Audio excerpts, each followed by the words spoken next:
And now I would like to request all our dignitaries to be kindly taking center stage, inviting our Honorable Chief Guest, Shri Sudeep Jain ji, Additional Secretary, Ministry of New and Renewable Energy, our distinguished guest of honor, Shri Lalit Bohra ji, Joint Secretary, MNRE, Dr. Aneesh Sekhar, Managing Director of the Tamil Nadu Green Energy Corporation Limited and the Chairman and Managing Director of Tamil Nadu Energy Development Agency, our industry leaders, Mr. Girish Tanti, Vice Chairman Suzlon, Mr. RPV Prasad, Managing Director India, Envision Energy, and Dr. Saravanan Manickam, the country head and Vice President India of Nordex.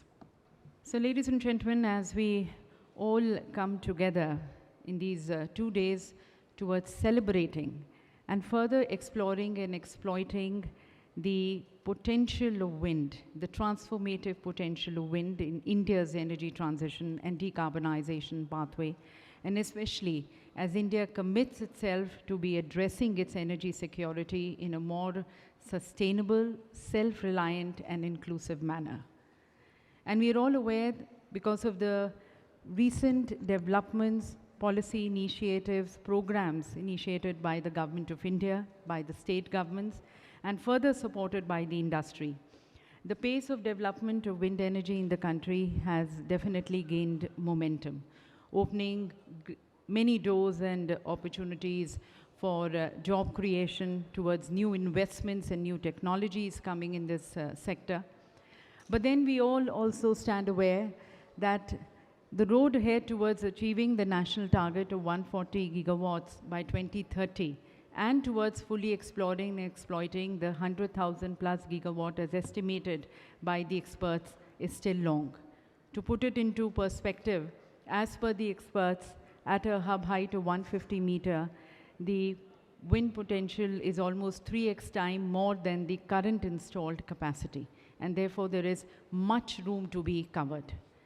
So in these 2 days, with the experts of the sector, with the technologists, researchers, policymakers, we are going to be ideating and strategizing how to deploy hundreds of gigawatts of commercially viable wind energy resources which India is blessed with.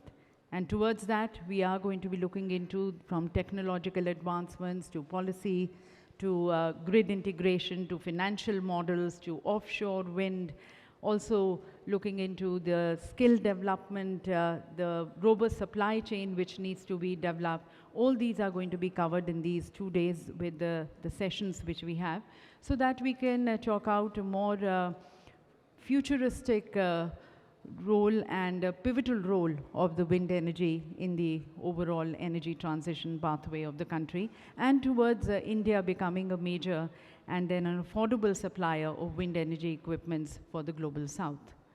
So once again, we would like to thank our Honorable Chief Guest for leading us today. As I said, he stands at the helm of policy making with the Government of India, being the Additional Secretary, Ministry of New and Renewable Energy. And as we welcome him, I would like to request Mr. Girish Tanti to kindly accord him a floral welcome on behalf of everyone present here.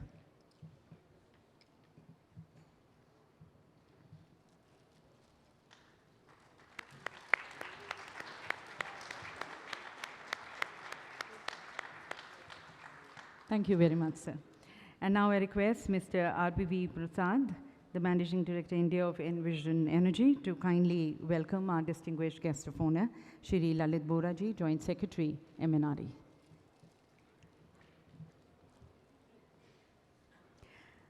And Mr. Bohra is going to be with us in the other sessions also. And may I now request Dr. Saravanan Manickam, the country head and Vice President India of Nordex, to be welcoming Dr. Aneesh Sekhar, the Managing Director of Tamil Nadu Green Energy Corporation Limited and the Chairman and Managing Director of Tamil Nadu Energy Development Agency. So ladies and gentlemen, with the stalwarts and leaders here on the dais, we now looking forward to be led and guided by them. And as we open this dialogue, I would now like to request Mr. RPV Prasad, the Managing Director, India Envision Energy, for his welcome remarks. Welcome and good morning to Chennai. Esteemed guests, distinguished speakers, honorable delegates, and respected colleagues. It is with great pleasure that I welcome you all to the inaugural session of Wind Energy 2024. Today marks a significant moment as we gather collectively, celebrate the promise of wind energy, a cornerstone sustainable development and a critical enabler of India's energy transition. Wind energy is more than an industry. It is a collective mission to secure the future of driving down carbon emission and ensure energy security. This event, the only dedicated and wind energy conference and exhibition in India, provides unique opportunity, platform, and for the knowledge sharing, collaboration, and innovation. Here, we have gathered some of the finest minds to discuss, inspire, unlock new opportunities that will shape the future of wind energy. On behalf of IWTMA and PDA Ventures, I extend warm welcome to our distinguished guests on dais, whose leadership is pivotal in advancing India's renewable energy transition. Shri Sudeep Jain, IAS, Additional Secretary, MNRE, Government of India. Shri Lalit Bohra, IRTS, Joint Secretary, MNRE, Government of India. Dr. Aneesh Sekhar, IAS, Managing Director, Tamil Nadu Green Energy Corporation, and CMD, Tamil Nadu Energy Development Agency. Shri Girish Tanti, GWEC India Chair and Vice Chairman Suzlon. Dr. Saravanan Manickam, Country Head, Nordex. Please join me giving them warm welcome with proud of applause.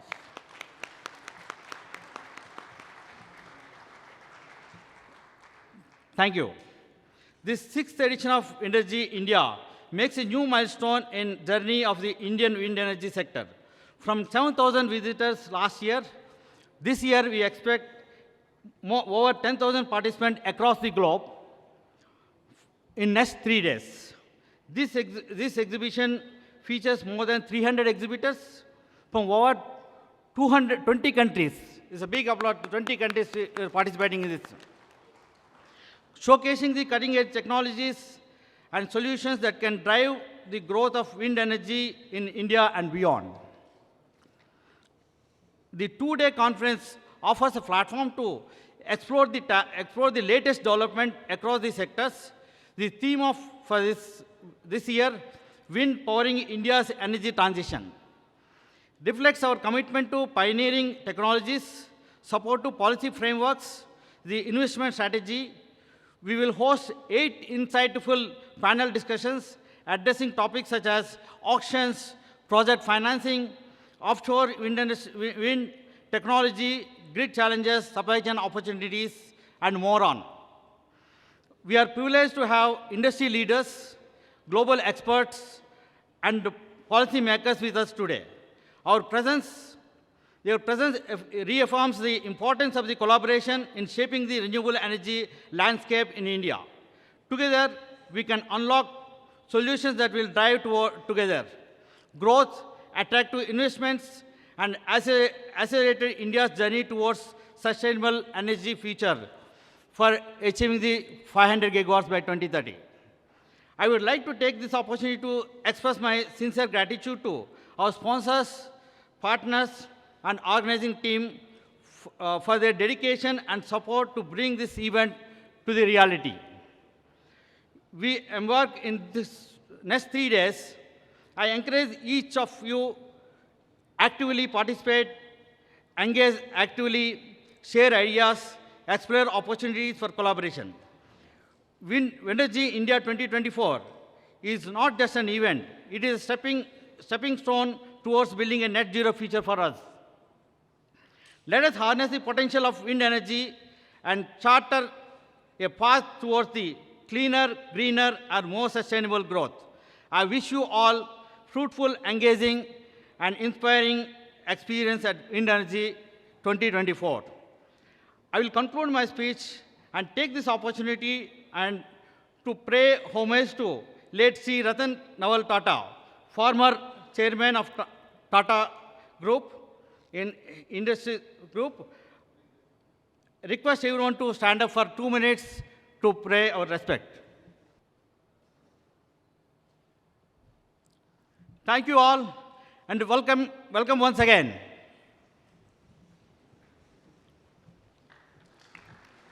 Thank you very much, sir, for your welcome remarks and setting the tone and the context of our discussions. And now, ladies and gentlemen, we have the theme address, and I would like to invite our industry stalwart, Mr. Girish Tanti, who's also the India Chair of the Global Wind Energy Council, the Vice Chairman of Suzlon Energy, for his theme address.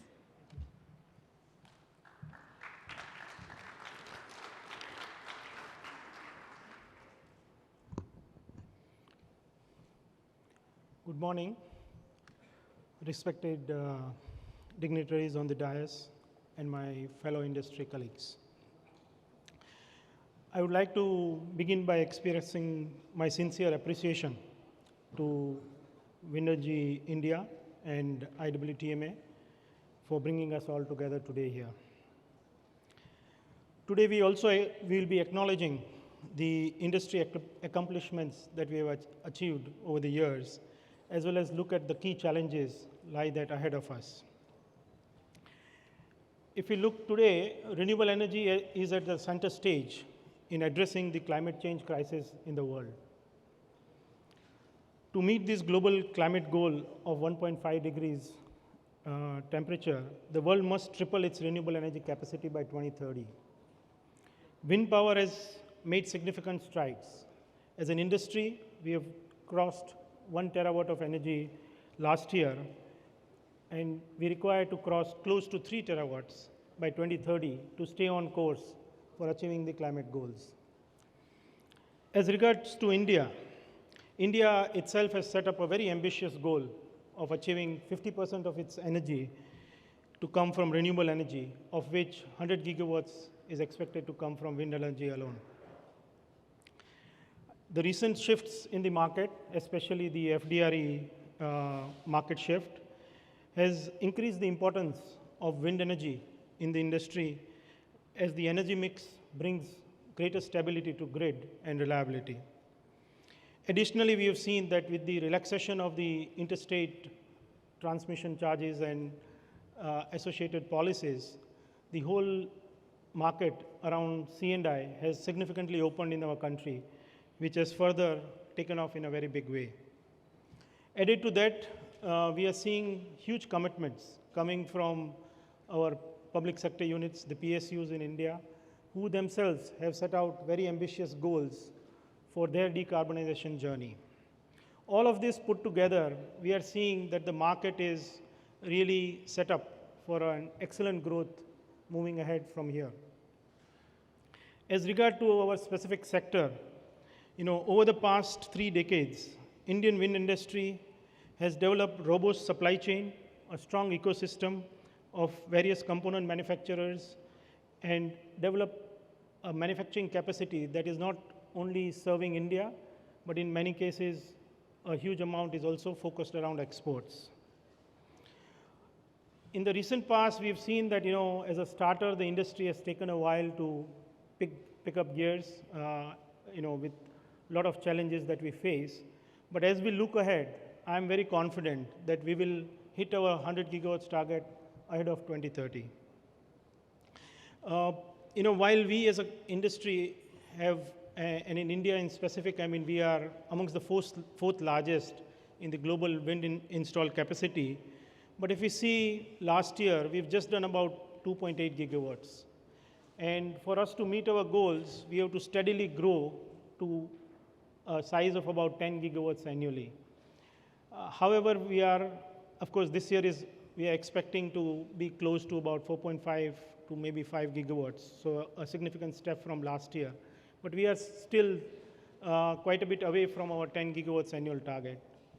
What I wanted to also share today is, what is holding us back? Where are the challenges? What are the key issues that we face as an industry to really ramp up to this scale? I think if we look at the manufacturing ecosystem, as an industry, today the total installed capacity of manufacturing capacity is reaching close to about 15 gigawatts in the country. So the entire value chain which we have had for components, for finished goods and complete sets of turbines, I think there is more than enough capacity to serve the Indian demand.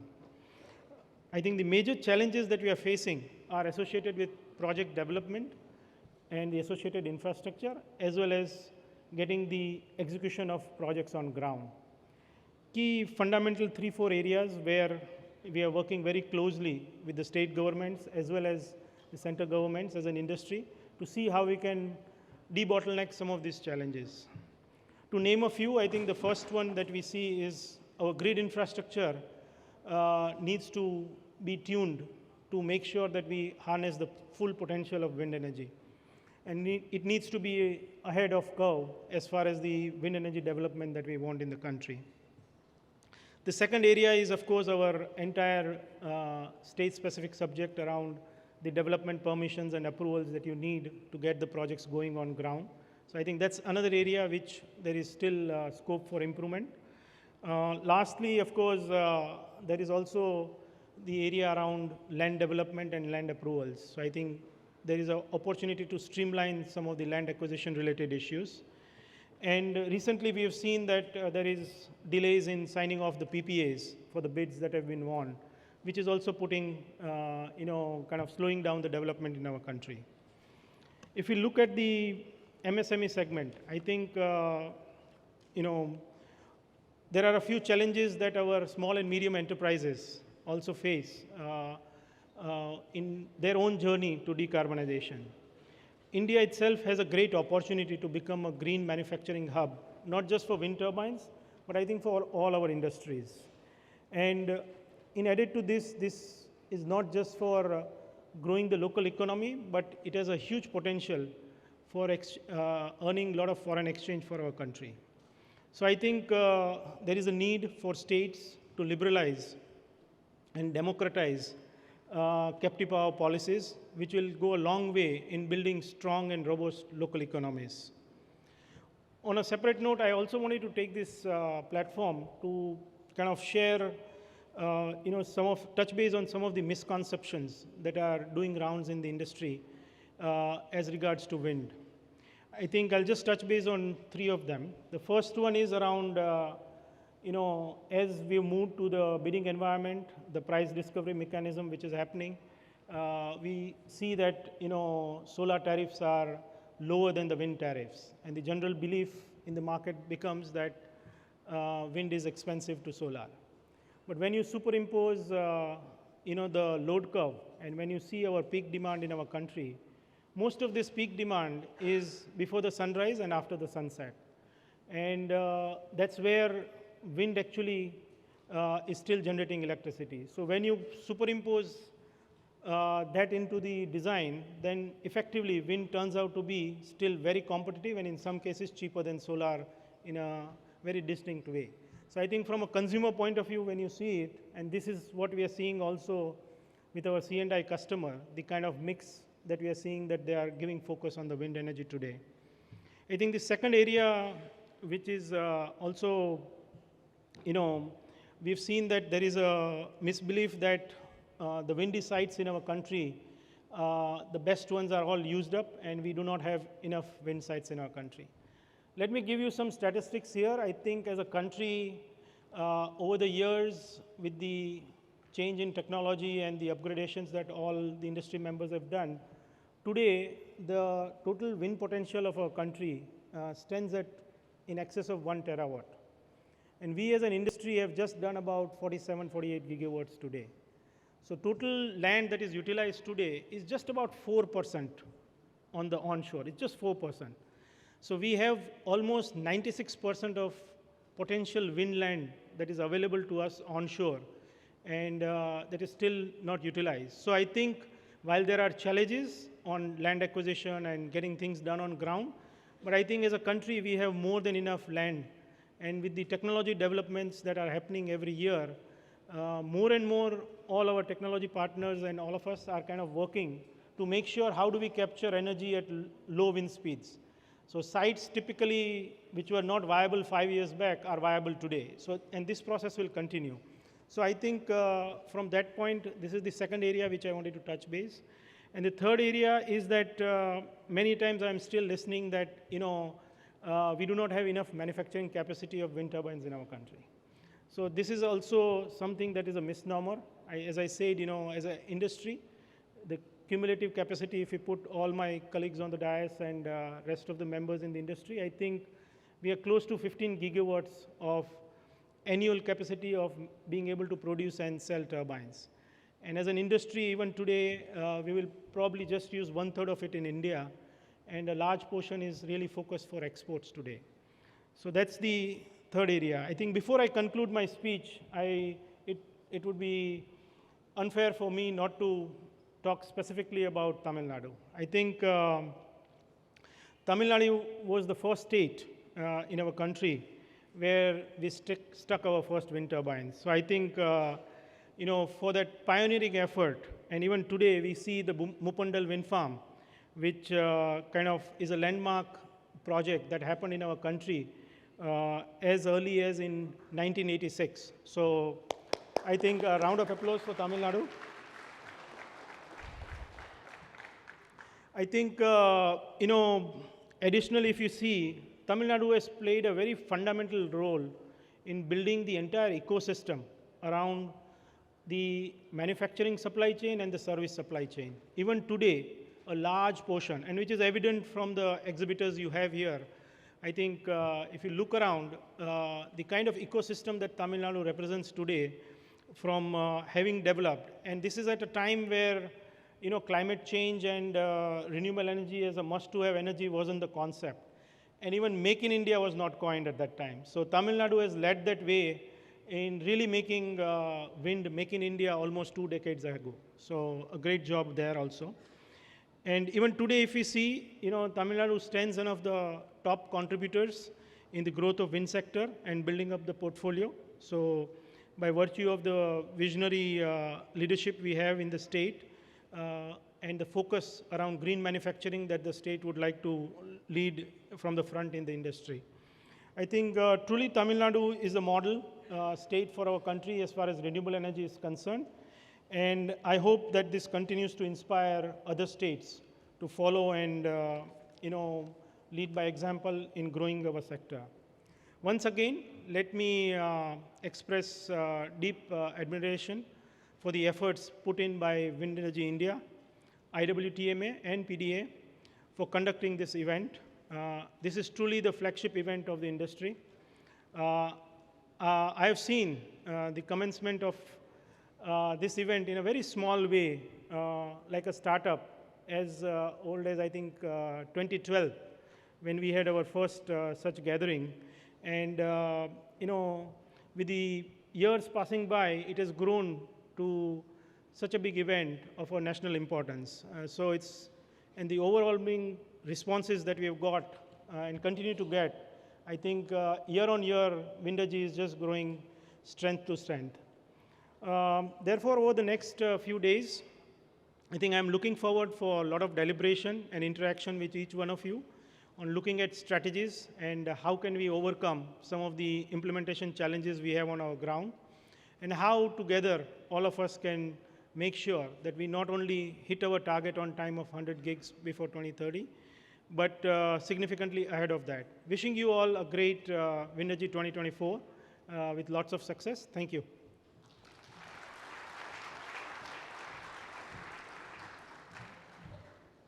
Thank you, Mr. Tanti, for the theme address doing the SWOT analysis for the sector, and also for your very valuable suggestions and recommendations as we approach our target, and also addressing some of the misnomers, some of the myths and concerns with your extensive knowledge and citing various facts and figures. Thank you so very much, sir.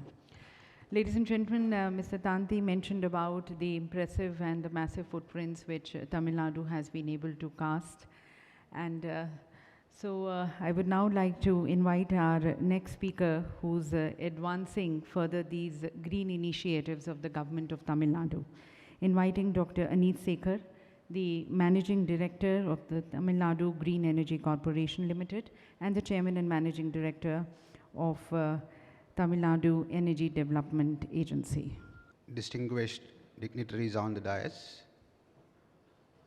captains of industry present here, all the invited participants, a very warm good morning to all of you.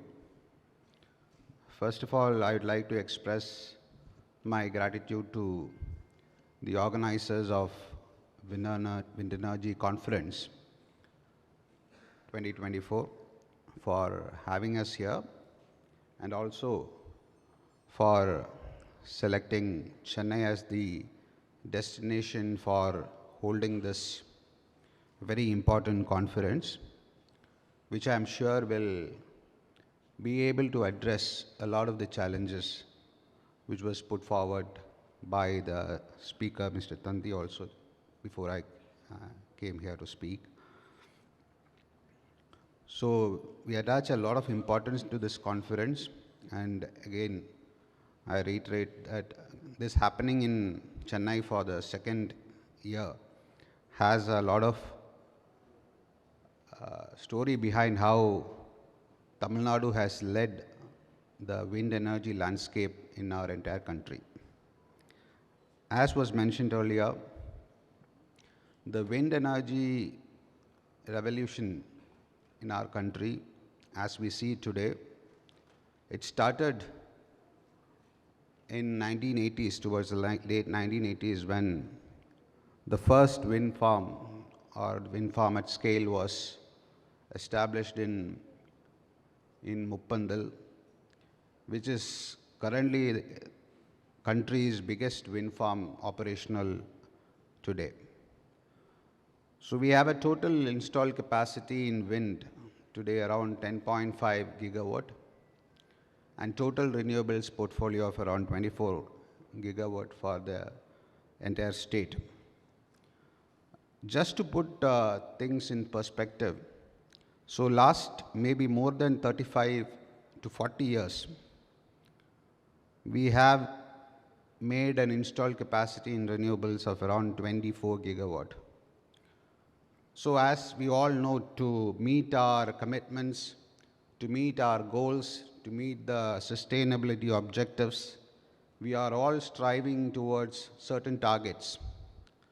So Tamil Nadu has set this target of achieving 50% of its energy consumption, not installed capacity, energy consumption from renewable sources by 2030. So we have achieved so much over the last 40 years, close to 24 gigawatt of installed capacity. So our target is to another 30 gigawatt in the next 6 years. So that is the level of steep climb that we have to do to achieve our targets. So this is one aspect of the challenge which we face. Another is for a state like Tamil Nadu or for a country like India, which is growing and yet to be even consuming even a fraction of what the developed world is consuming from a per capita consumption point of view. We have a growth of around 8 to 10% of per capita consumption happening year on year. So this increased power demand and the need to transition from the traditional fossil fuel based energy sources to renewables poses a even greater challenge for states like Tamil Nadu and for a country like India at large. So how we can achieve this? Wind has a big role to play, no doubt. So as I told you before, we have achieved around 10.4 gigawatts of installed capacity in wind. So we have a potential, total potential as assessed by Ministry of New and Renewable Energy, Government of India. They have assessed that Tamil Nadu as a state has a potential for 75 gigawatt. So we have potential available for us. It is a matter of execution, and it is a matter of how quickly we are able to execute this transition. So when I said 75 gigawatt, it includes the offshore wind potential also, which Tamil Nadu is blessed with. It is one of the 2 states identified by Government of India for the first phase of global offshore wind potential getting harnessed. There is already a tender floated by Government of India. We are expecting another, this VGF tender for offshore wind also to be coming by in another maybe next 6 to 8 months' time. So that has another 35 gigawatt potential.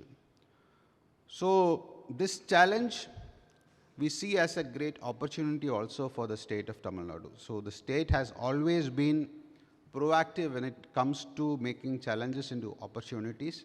And that is why the state has become, even though it is the 10th largest state when it comes to area-wise, we are the second largest economy in the country.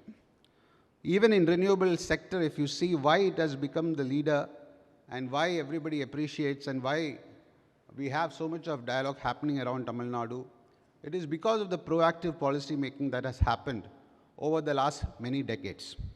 So if you see how policy has supported wind energy, so we can be very proud to say that the concept of banking of energy itself was started in Tamil Nadu in 1990s, and that is one of the key factors which has helped the state grow not just its renewables portfolio, but also that has helped the state greatly in its economic growth as well. One sector, especially we have almost 75% of the wind which is installed is operating in the open access mode.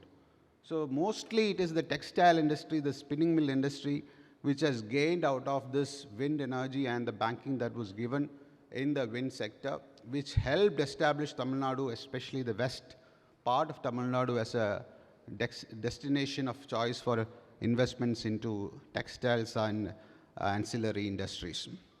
So going forward also, we want to maintain this leadership. We have understood and we are cognizant of the challenges. We cannot sit on our laurels. So as I said, even sometimes there are certain challenges which are unique to the pioneers. We have this challenge of many of our wind machines, even we ourselves, then TNEB. TNEB itself installed 17.5 megawatt of wind turbines in Kanyakumari in the Arulvaimozhi Pass. But today they are dysfunctional, or they are not generating to their optimum potential. So there comes the need for incentivizing or coming up with a policy for repowering. So based on the template or the guidance given by Government of India, this year we have come up with a policy for repowering. I think we are the first state in the country to come up with a policy for repowering.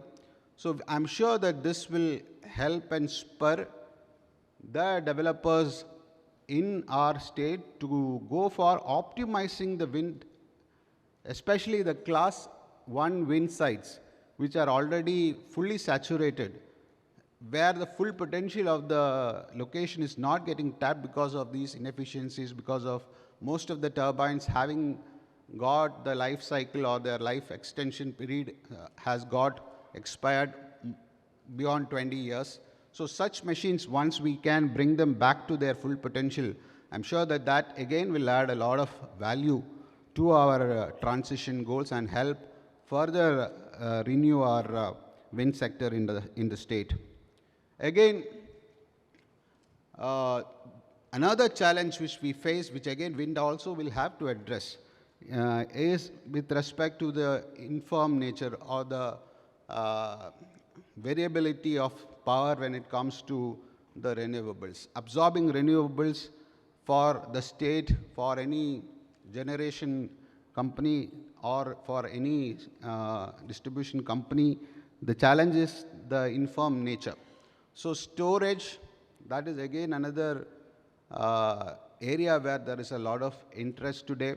So we have to find ways of making this informed power into firm power, so that our ultimate aim of reaching net zero goals, which are possible only once we are able to serve the evening peak, as was mentioned, with the help of renewables power. So wind energy, again in Tamil Nadu, the challenge is there is a season for wind from May to September, and it drastically drops after that.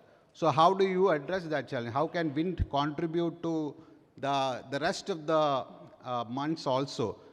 There are innovative ways of doing it. There can be a banking with other sources of energy, other sources of renewable energy, and how we can utilize it over the next 6 months as well, making sure that wind contributes to the peak requirements across the year.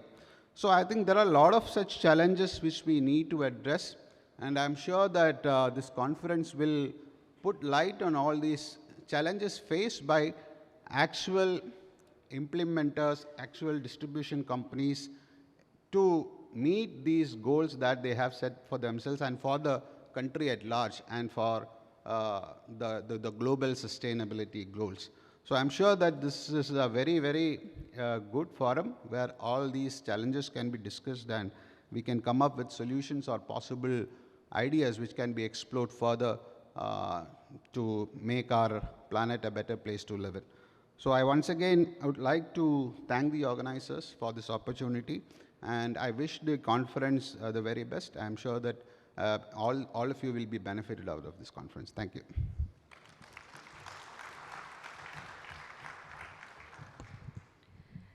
Thank you very much, sir, for highlighting, going further, the targets which the state of Tamil Nadu has set for itself, in spite of the challenges which you mentioned, for wind to be playing a pivotal role in India's energy transition and decarbonization pathway, and Tamil Nadu having a major contribution towards the larger target which India has set for itself.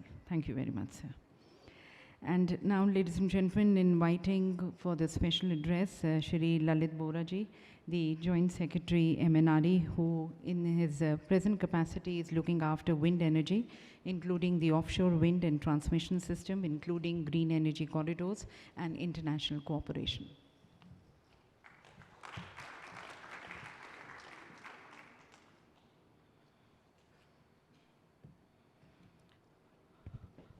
Thank you. And first and foremost, good morning to everyone. Vanakkam. It's a pleasure to be here with the wind industry and the wind fraternity. Shri Sudeep Jain, Additional Secretary, MNRE, Dr. Aneesh, Tanti ji, who is leading a big company, Suzlon, Mr. Prasad from Envision, and Mr. Manickam, the other wind industries, leaders, exhibitors, delegates, and all my friends from state and from the ministry. Having a series of events, like we had a RE Invest, then there was one more event in Delhi on the RE, then the wind energy, and seeing the enthusiasm at the international level, that in all the events, the international communities, the international investors, the leaders are there. As Prasad has said, that about more than 20 countries delegates are here. It really reflects that how important is the Indian renewable energy journey so far, and these events are now taking a stage where they have become a global event. So I will congratulate the organizers of this event for having such a good event and making a consistency in organizing this. So coming to the main issues of wind, I'm really pleased to listen to Prasad and Girish, that Girish has said what I always tell to the wind industry, and many of you keep on complaining to me as well, that look, the sites are not limited. The potential is more than 1100 gigawatt, which has been stipulated by the National Institute of Wind Energy. We have done only 47. So we have a lot of potentials. The only thing is that we have to move beyond the way we were doing. Maybe a wind speed will reduce by 0.1 or 0.2, but sites are there. So we have a big ray of hope. The wind industry has gone through various challenges. Rather, I will say that now it's a matured industry where we have a installed capacity of more than 47 gigawatt.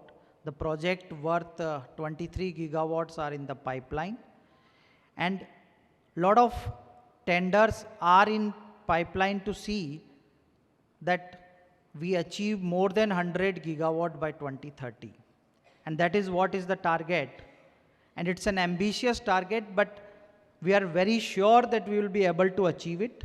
In the last event which we have in Gandhinagar, the industry themselves gave an assurance that they will achieve about 520 gigawatt of renewable by 2030. So the government was thinking of 500, the industry gave a target of 520 to the government, that we will do more than what you are thinking. So I think it's a great synergy between industry and the government. And the investors informed that they are ready to invest about $380 billion. So what is needed now? Now the only thing which is needed is a joint efforts to see that how we achieve this. And 100 gigawatt of wind is something which I feel it's achievable, provided we all work together. There are challenges, but yes, without challenges, there's no point in working. So I always say that every challenge has an opportunity. When I look at the challenges, the first and foremost challenge which I feel is the manpower. And the wind industry will have to work along with the other institutions to see that how we can provide manpower not only to the Indian industries, but to the globe at large. Because energy transition is not something which is limited to India. And Indian industries, they are exporting their machines outside, they are exporting their turbines outside. Now it is high time that they provide the Indian manpower. And let the RE industry becomes the next IT industry of India, where we lead the change, we provide the manpower, and the world is looking at us. Let me tell you that the world is looking at us. We have to work very hard in capacity building. The investment in capacity building need to be come in so that the manpower is available not only to the wind industries in India, but it's available outside. We have a capacity of 18 gigawatt as of now. And the more or less installations which we are doing is about 3 gigawatt, which this year may reach to 4.5, and we are expecting 5 gigawatt. So maybe 4.5 to 5. And next year onwards, it should further increase it. And it is expected that by 26 onwards, we should be in a position to install at least 10 gigawatt every year. And it's a big jump. It's a big jump because the wind has seen one depth where a lot of exits has happened from the industry. Now to convince people to come work in this industry and again go for an expansion is a big challenge. But yes, we have to work it. The project installations is again going to be a big challenge. The availability of sites, how we coordinate with the state governments. We have Dr. Aneesh here who said that the state governments are bringing out the guidelines, policies. The government of India has also came out with the revised micro-siting guidelines to ensure that whatever investment are being made, they are fruitful and the turbines are able to generate what they are desired to. But in spite of that, the land will going to be a big challenge, and therefore a continuous coordination with the state government will become essential. The ministry at the center level is coordinating with various state government. We are requesting them that they should finalize the land parcels. But wind and solar is slightly different. In case of wind, it's a long process. You have to do the entire study, the technical study, and then only you go for the installations. So it is high time that the industry sit together and come out with some suggestions to the ministry, because there cannot be a same set of policies for solar and wind, because solar is something which can be installed immediately. The wind projects take its own time. I do expect that the industry, we were discussing before coming here, and the ministry, the industry should sit together and think over it, do the chintan, that how we can come out with some solutions for these challenges. Money, I don't see any challenge, because a lot of investments are waiting. It is not only the Indian investment, the outside investment also. So money, like, I think if the projects are coming in time, it's not going to be a challenge. The Girish has raised one more issue about the PSA and PPA signing. So we are sized of the issue. Ministry is working with the Renewable Energy Implementing Agency and the state governments. The RPO implementation is going to be enforced to ensure that the whatever the auctions has been done, the corresponding PSA and PPA is signed. Transmission is again a challenge, and therefore we have been working, we have been discussing how we can use the existing transmission network to give some leverage for the immediate project commissioning. And meanwhile, I can say, because I look after the transmission as well, and I am in touch with the Ministry of Power. So a lot of work is going on in the transmission. We have already come out with the plan for 500 gigawatt transmission network, how we are going to do it. And this will be done. There is a gap immediately, because we are working on some area, especially in Rajasthan and Gujarat, for the HVDC and HVAC lines. But other areas are there. One area where I want the industry, the researchers to work and see, because you see, so far as the wind industry has been working on the pattern where we are having a grid scale projects coming up, and they are doing the supply. The difference between wind and solar is that solar is something which can be installed anywhere, and it has its decentralized advantage. The entire global south, I am not talking about the India, the entire global south has a challenge in the form of the transmission network. And if the combination of wind with solar and storage is somehow provided in a form of a decentralized solution of farm power to the people, then it will reduce the requirement of transmission immediately and fulfill in doing the SDG 7 goal, which is access of clean energy to every citizen. So that the R&D institutes, the wind energy and solar industry will have to sit together. Now it's not that we are talking about the energy transitions.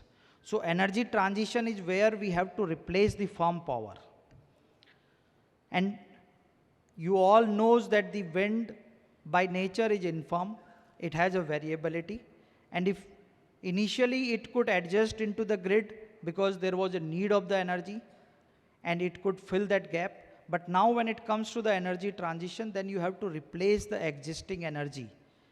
And for replacing the existing energy, it has to be a firm one. And to be a firm, we have to use the complementary of the solar, wind, and then the storage to see that how we can do that. So that is another big challenge which the wind industry and in the government also we have been working to see that how we can have solution, because decentralized wind is one big challenge, but I personally feel it's a big solution to a lot of problems.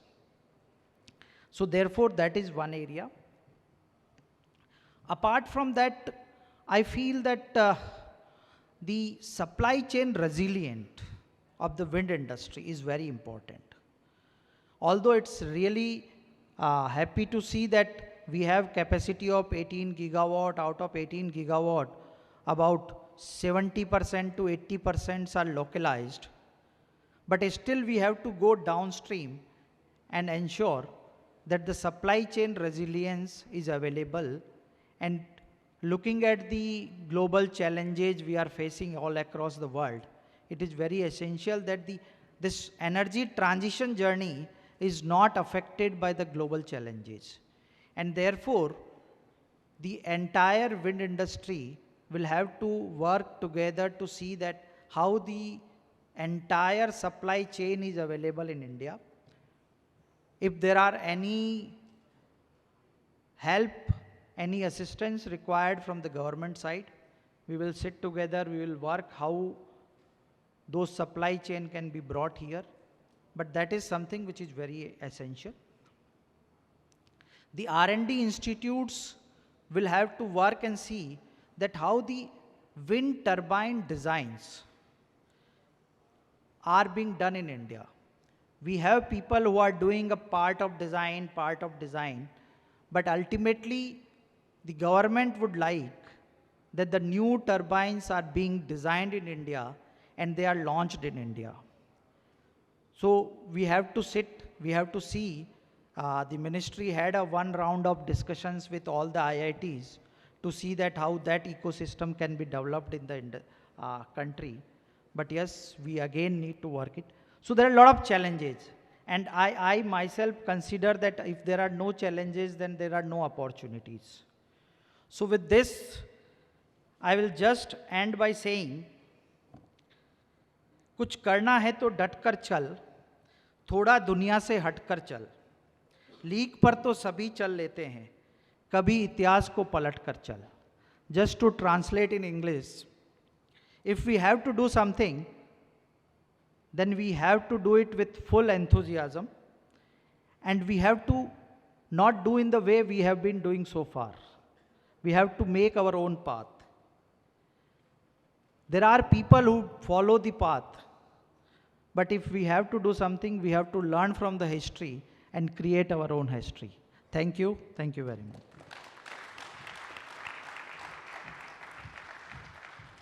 Thank you very much, sir, for inspiring and guiding the congregation with your very valuable insights and constructive suggestions and recommendations to address these challenges which are there.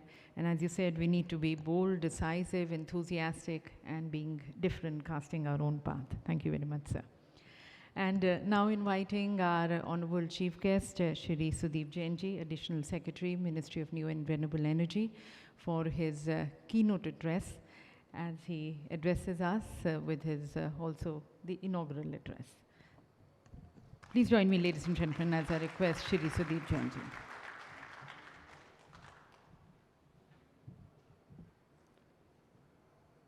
Anavarum Kale Vanakkam. A very good morning to all the friends. I think between Girish, Aneesh and Lalit, all that has to be said about the sector, about the industry, about how the state government is supporting and how MNRE partners and supports the industry. All that has already been said. I'll only say a few words in terms of one, how Tamil Nadu has pioneered and has been the leader in the wind sector. Aneesh already gave you the history of how it all started. In fact, not just the installations, I'll say even a large quantum of manufacturing, wind turbine manufacturing and its entire ecosystem started from Tamil Nadu, has been growing in Tamil Nadu, and today, because of that lead that the state gave to the country, we continue to hold the 4th rank globally in terms of the wind energy installations in India. We are all aware of our targets that we have set for ourselves as a country.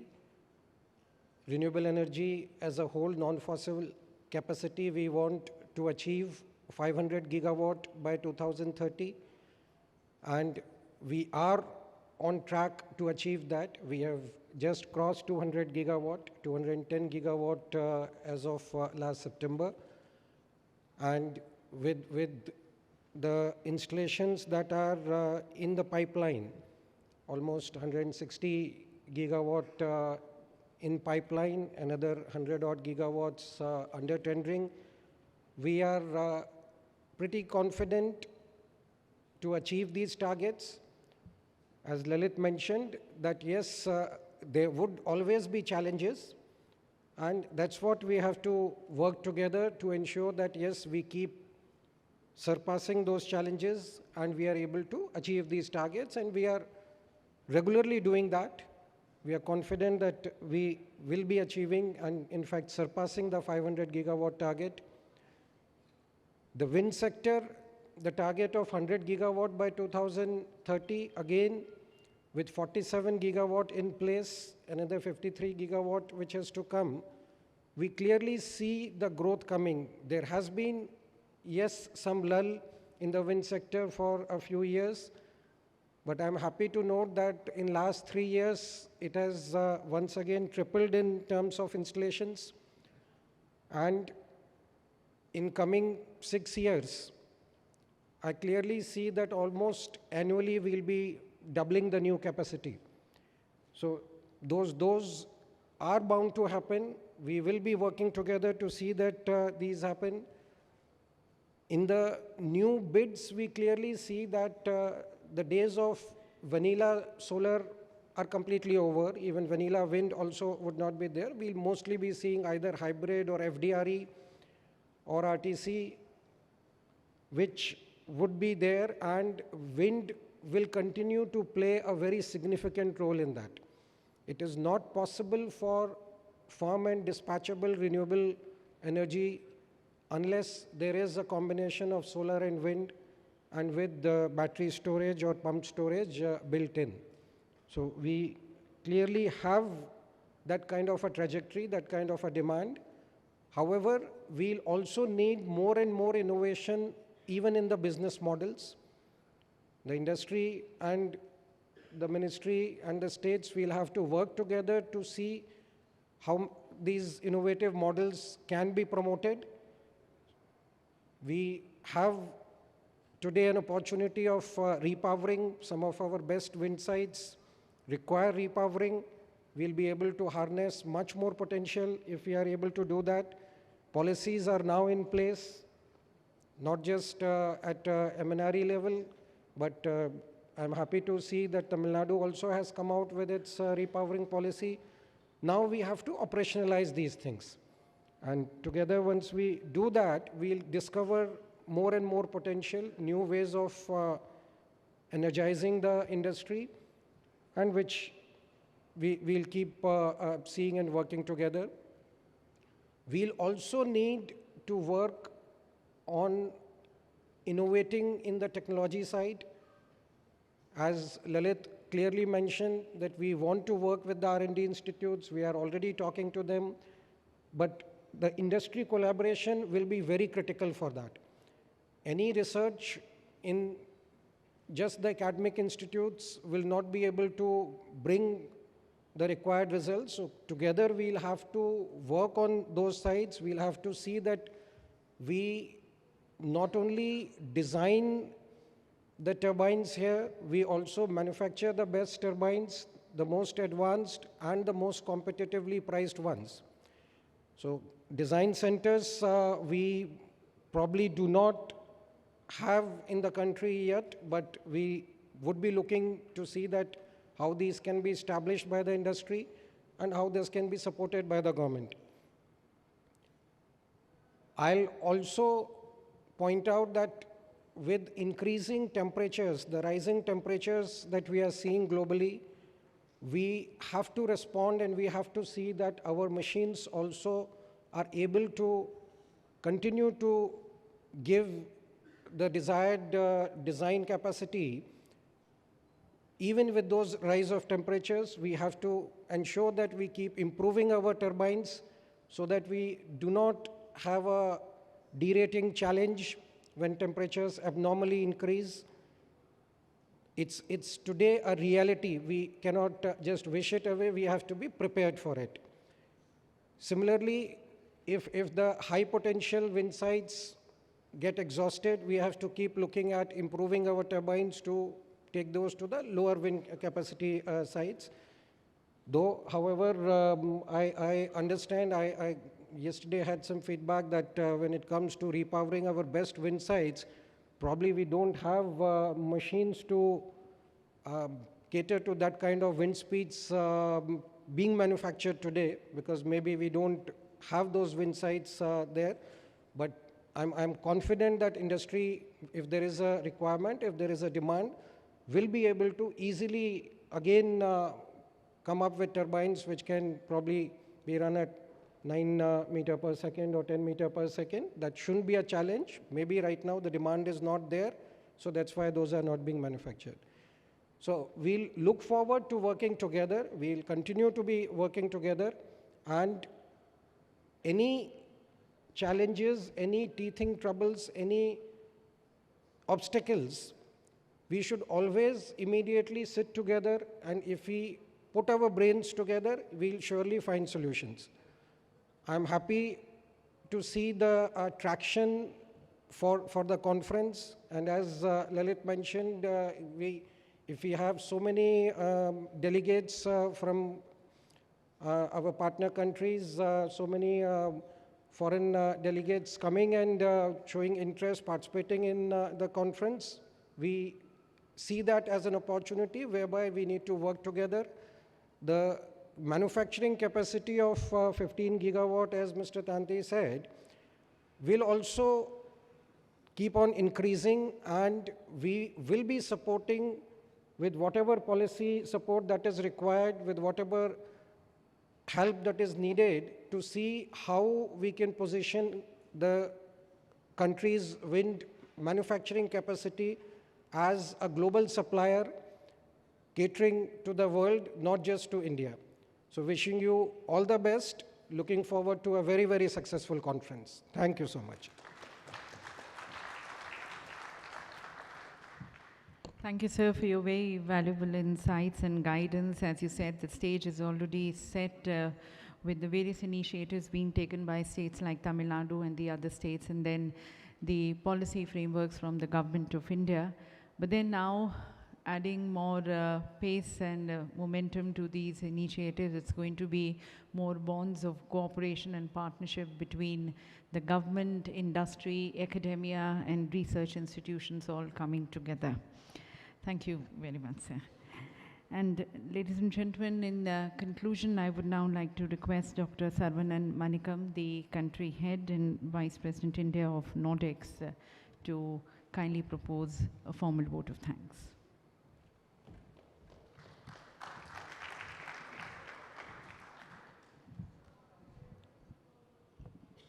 Good morning, ladies and gentlemen.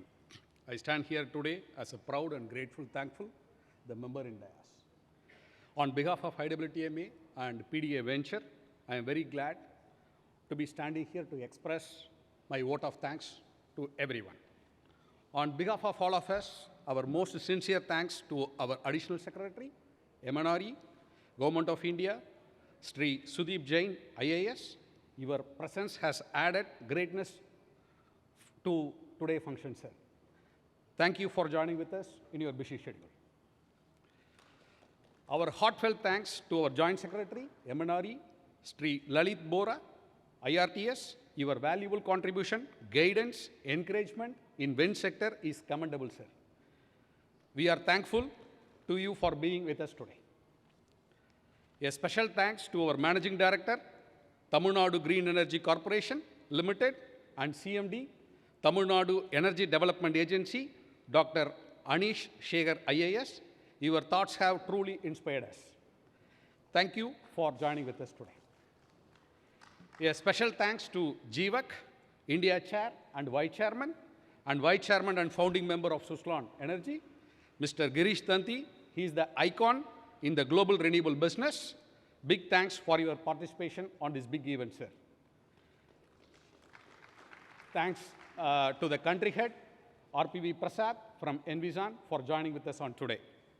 A huge thanks to our logo partner, Ministry of Power, Ministry of New and Renewable Energy, Nidhi Aayog, Make in India, NIWE, and many other associates. And we would not have accomplished such a massive event without our sponsors. Thanks to Envision, Everrenew, Suzlon, Windergy, LM Wind Power, Nexus, Mobile, Siemens Gamesa, UL Solution, Senvion, Leap Green Energy, and JSW Steel. Our knowledge partner, GWEC, has been invaluable. Special thanks to our partner countries, Denmark, Spain, and the United Kingdom. We also thank the 300 plus exhibitors from over 20 countries and who have made Windergy India 2024 home for these 3 days. And of course, we would not be here without the support of all the delegates, the visitors, media partners, and the supporters of the wind energy sector. Once again, thank you to everyone.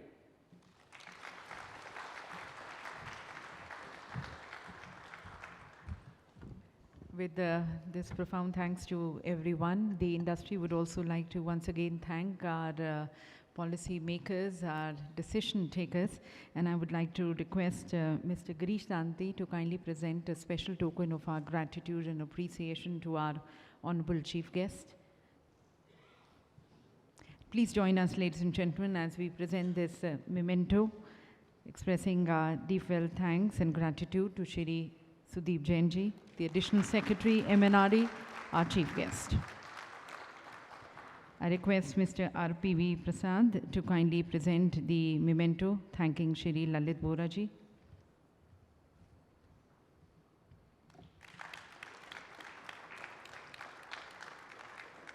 And Dr. Manickam, may I request to kindly present the memento, thanking Dr. Aneesh Sekhar.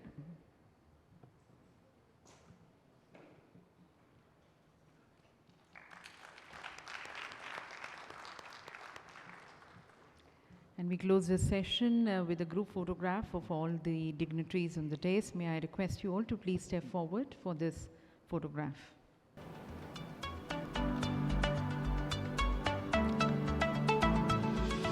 Thank you.